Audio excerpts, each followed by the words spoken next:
is only war.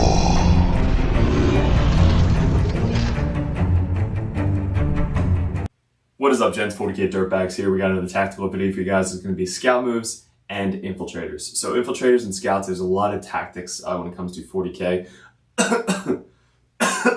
Wow, pause.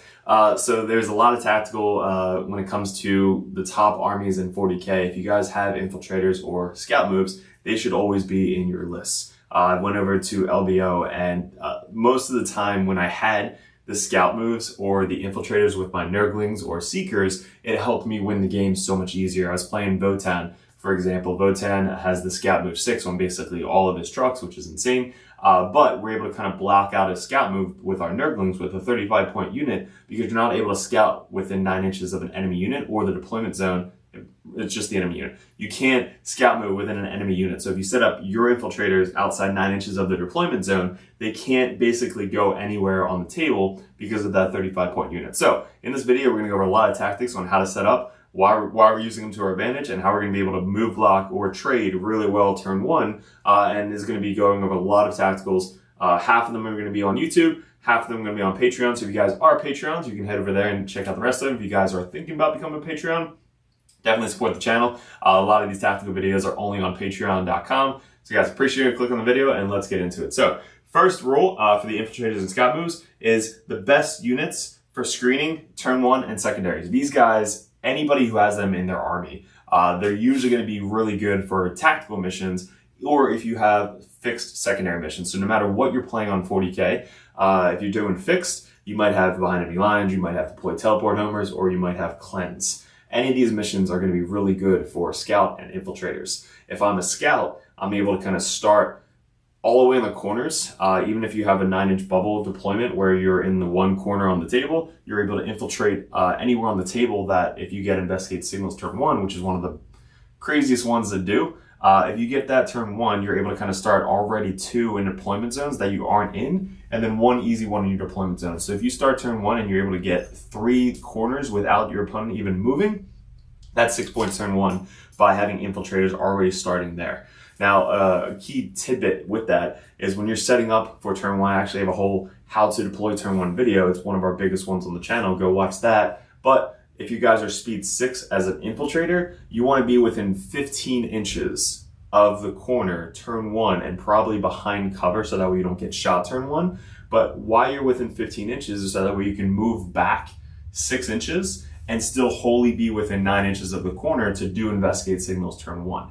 If you don't get investigate signals turn 1, you're able to either move up or do behind enemy lines, or get engage in all fronts, or do a cleanse on one of your objectives. So scouts and infiltrators are so good when it comes to deploying in no man's land that you wouldn't usually be able to do on the other hand. So that's going to be the one thing, is making sure that you're setting up with your infiltrators, so that way you can get turn 1 secondaries that are usually harder to get unless you have infiltrators. So another thing for that is scout move forward or you scout move back. So number 2 tidbit is, if you have a scout, and no matter where you deploy them, if they already have the infiltrator's keyword and they have scout, you're able to decide after you roll off. So let's say you roll off, you lose the roll off. I'm able to put my scouts back behind cover, or at least more in my deployment zone, or forward to block out their line, get behind cover, whatever it may be. I have an example for you guys right here. This unit right here is a Grey Knight strike squad. They actually have scout 6. I don't know why they gave Grey Knight scout, but it's pretty freaking cool. What this unit's going to do, if we roll off, now don't mind the fiends over here, they're going to be in our next example. If you roll off and you win the roll off, I'm able to kind of move up 6 inches and get this unit ready for a turn 1 secondary. And then they make this objective sticky. If you already have a unit back here making the sticky, these guys can then move up with these guys. Or let's say again, you don't get turn 1, they're able to move back behind cover. So how I'm going to set these guys up is they're all going to be wholly within 6 inches of this little terrain piece right here. So I'm measuring from the front of his base, and it's able to clear this wall and get behind this wall turn 1. So if my scout move, if I don't go first, they're going to scout behind this wall and be safe from turn 1 fire because I didn't go first. And again, they're still on the objective, So I'm able to save them and make this sticky turn 1. That's one example. If the other example, if you already have another strike squad back here to make this sticky, I can be a little bit more aggressive and I can scout move this way. So I'm going to scout move the back of his base to the back of his base, and I'm going to scout move this way. So these guys are now behind this cover, this little terrain piece up here. That way they can't be seen usually from crazy different angles, but they're going to be there to hopefully get us cleanse or something on this objective up there, cleanse or something on this objective over here. But they're basically setting up for turn 1 missions for a tactical because of that scout move. Most of the time with the strikes, I'm going to want to try and scout onto an objective to make sure that I can capture it turn 1. So if this is our deployment going diagonal, I'm able to start these guys, pretty aggressively up here. So that way I can scout move onto this objective and turn it sticky, or I can scout move back and just wait a turn to come behind the objective over here. So that's what scouts are going to be so good for. That's an example of the strike squads. Let's go with the seekers. So these guys I know are fiends. My seekers are still packed up for LBO. But these guys have scout move 9. What I usually use these guys for are, again, turn 1 secondaries. They're going to be really good for deploy teleport homers because they're speed fucking 14. They're going to be good for cleanse because you're able to cleanse 2 different objectives. So if they scout move 9, look how far 9 inches is. So you're basically already in the center of the board, and this is before you even get to go on your turn 1. So they're moving up 9 inches. That was if you won the roll-off. If you lost the roll-off, they're going to be able to move 9. Let's say they put them behind this wall, or they're going to go 9 inches over here, just like the strikes. They're going to be able to move either way to be defensive turn 1, or if you do go turn first, you're able to be super aggressive with them moving just straight forward. And that's before you decide what secondaries you have. So once you scout move up, you then flip over your secondaries. Let's say we get cleanse. And aerial denial. So cleanse, I can either move these guys up 14 and be just like this, so they're all chained out. Now some people are going to comment like, no, you can't cleanse 2 objectives. Yes, you guys can cleanse 2 objectives with 1 unit. So how it works is you can then cleanse that unit turn 1, and you can move up these 2, kind of like block off this and that. So that way, as long as you're staying in coherency, kind of like this, 2 inches, 2 inches, 2 inches. You're blocking off this from any tanks or walkers moving through, and then you're blocking off that way. So turn 1, they're going to be able to cleanse on those 2 objectives, and then you can have somebody else run into the center for aerial denial, just to give you an example. But scout move helps us actually get there. For move blocking, guys, move blocking is when you guys move up 9 inches. Let's put these guys back, and let's say I don't get anything crazy turn 1 for secondaries that I need them. Most of the time in my list, they're going to be used to kind of move block the enemy army. So I'm going to move or advance them up their full 14 inches. Let me expand this for you guys. I'm going to be able to move block them their 14 inches all the way up to here, spread them out like this, 2 inches apart. So that way on turn 1, you're basically blocking out anything from getting, unless they have fly, anything from getting anywhere near here while the rest of your army is running or advancing forward for the second wave. So this 85-point unit is able to kind of move up scout 9, move up 14 or advance, or they can charge turn 1 to try and clear another really chaff unit off an objective. Let's say Elder Rangers or other Nurglings on the other side, but you can actually use them to get either in the enemy deployment zone, deploy teleport homers over there, behind enemy lines, whatever it may be. But that's an example of somebody that has really good scout moves, and they're super quick. Here's somebody that has Infiltrator and Scout. So I know the Scouts for Space Marines, they have Infiltrate as well as Scout. These guys are freaking deadly. So when you guys are starting off, you can basically infiltrate 9 inches away from the opponent's deployment zone. So let's say this is 9 inches away from the deployment zone. They're starting basically over here. Let's say you get turn 1. They're able to actually scout move up as long as they're outside of 9 inches, or they can scout move back because basically they did their job by stopping other infiltrators from deploying over here or other scout moves from moving up. So let's say we're playing Botown. Botown can't move up because they can't come within 9 inches of your scouts. So if I started this guy outside 9 inches of the deployment zone, right here, and then let's say that unit has scout. Well, now that unit can't scout anywhere because you can't end or come within 9 inches turn 1 of another infiltrator unit. So that's a great example of a scout squad doing their job. Now I'm going to try to save them for later in the game. So let's say I have turn 1, they're going to move back 6 inches. And they're just going to scout back. Or if you want to be super aggressive, they could just scout, keep them where they're at, and then turn 1, you just move them forward and charge, or move them forward, do an objective, whatever it may be. But that is a great example of somebody that can infiltrate as well as scout back, and then turn 1, they can just either advance or run behind a building or save them for later for another secondary, whatever it may be. But scouts are super good in 10th edition, especially if they have both keywords, scout and infiltrate. All right, guys, so the rules for the scout and infiltrate, remember, are you can't start within 9 inches of the opponent's deployment zone, and you can't scout move within 9 inches of an enemy unit. So why infiltrators are so good, and if you guys have infiltrators, I learned this from Mike, you should be placing them first if your opponent has infiltrators. If your opponent has infiltrators, whoever places them first is going to be able to block out most of the spot that they want their army to go. For example, I have Nurglings and I have Seekers. So if I have Nurglings and Seekers, I'm going to put my Nurglings down first where I want my Seekers to eventually end up turn 1.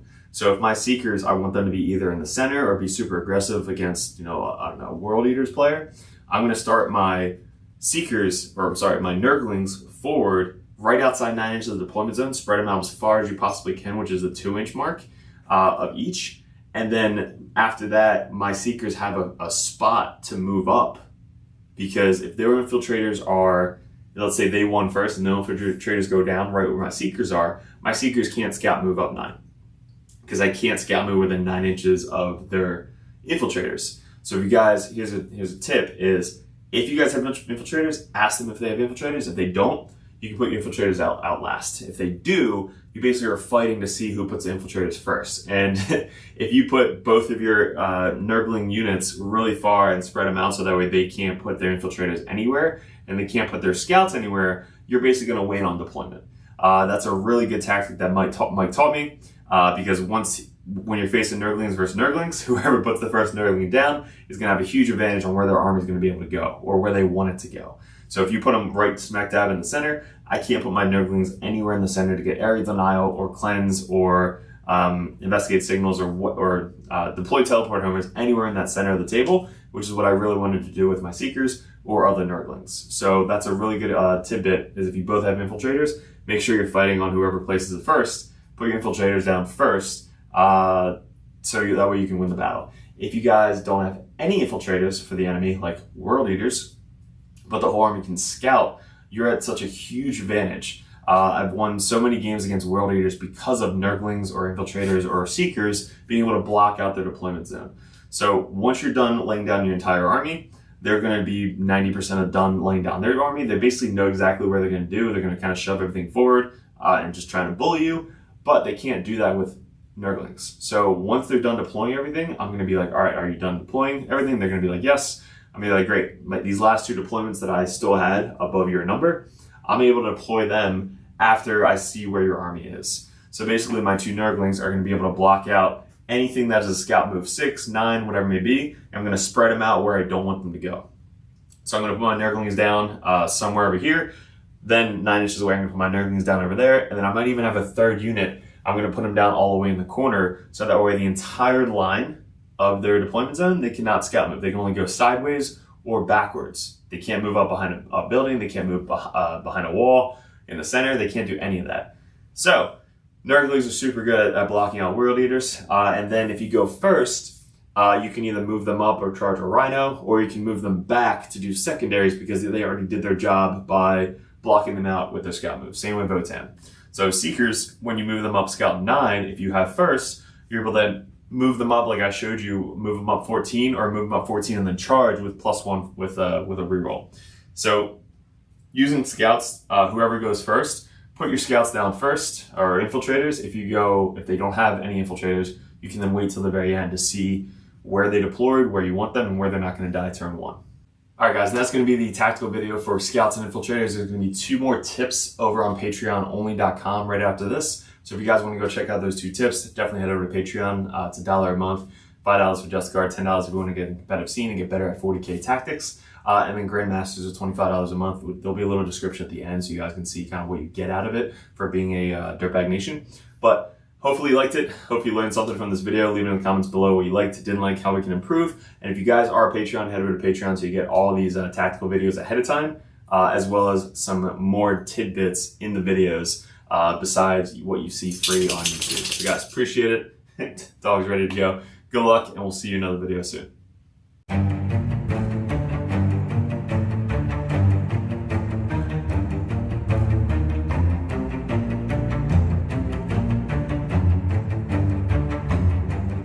What's up, gents? 40k Dirtbags here. If you guys are thinking about joining the Patreon page, we're going to go over each tier and how it's going to benefit you and what you're looking for specifically to get out of 40k in 10th edition coming up. There's a lot of stuff to go over. There's a lot of tactical videos up on the channel, which is for free. There's going to be a bunch of perks that you get specifically for being a part of the Dirtbag Nation Patreon page.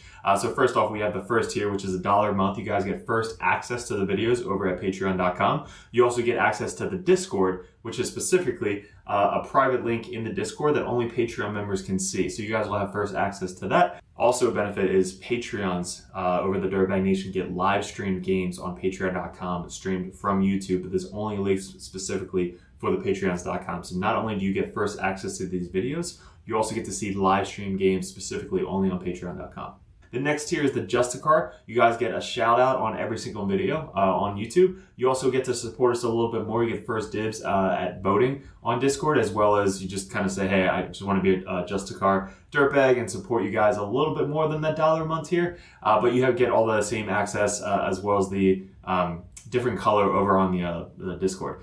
So the third tier is the competitive Dirtbag. This tier, you get a lot more one-on-one coaching. This is a lot of the Dirtbags over on the Dirtbag Nation. They are able to send out messages one-on-one, go over list ideas, tactics, anything you guys want to talk about. When I was getting into 40k, or really any game in general, I always wanted to message the top players in the meta and just ask them questions. This $10 a month tier gets you that opportunity to message us one-on-one on Discord, so that way we can actually coach you, give you our insights, suggestions, and that's going to get you better at the 40k 10th edition as a whole. So that tier alone, just $10 a month to have one-on-one coaching, one-on-one messages anytime throughout the month, that's going to be a perfect tier for you guys. Even if you're brand new to the game, we go over 1,000 point list, 1,500 point list, 2,000 point brand new starting list, team list, anything you guys need, that's what the competitive Dirtbag tier is for. Also, you get a little bit red number name tag on Discord so people know that you're really serious about getting into the competitive scene.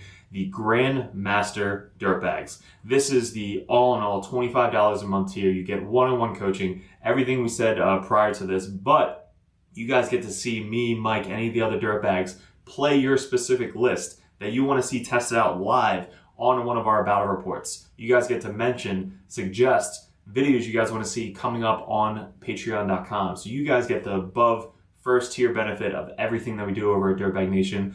All the support mainly comes from you guys supporting us over here at Dirtbag Nation. And Grandmasters, I can't thank you enough, but for $25 a month, you get one-on-one coaching and anything you want to see live on the tabletop. So you get to see a professional play right in front of you. You guys get to kind of like see it one-on-one, and I'm actually making this specifically for you. There's also TTS events that you guys can suggest. If you guys want to do a first 1 or 2 turn run through on TTS, we can actually log in and coach you one-on-one with that. If you guys see us at any GTs, you guys get special benefits, free dice, stuff like that. Anytime you purchase a merch thing on Discord, you guys get a free limited edition Dirtbag dice sent to you with every single purchase on top of that. So there's a lot of benefits coming up with the Grandmaster Dirtbag. Guys, I can't thank you enough for supporting us. Definitely let me know which tier would be best for you if you go over to patreon.com and specifically go to a tier. And make sure you don't forget to message me up on Discord. That's where we check every single day. If you guys are really into getting into 10th edition 40k, head over to Patreon, join the competitive Dirtbag or the Grandmaster. Message me as many times as you possibly want, and I'll coach you the best I possibly can on any specific army that you guys play. Mainly our armies right now, currently, going into 2024, is going to be Chaos Space Marines, Grey Knights, Death Guard, and then we have Custodes, Sisters, and I think that's it going into the Wings of 2024. But again, any other army that you guys play, we have other coaches lined up for the Dirtbags that are ready to take on that role of the competitive Dirtbag page. So guys, really appreciate it. Thanks for clicking on the video. Thanks for joining the Dirtbag Nation if you guys are already a part of us. And we'll see you in another video soon.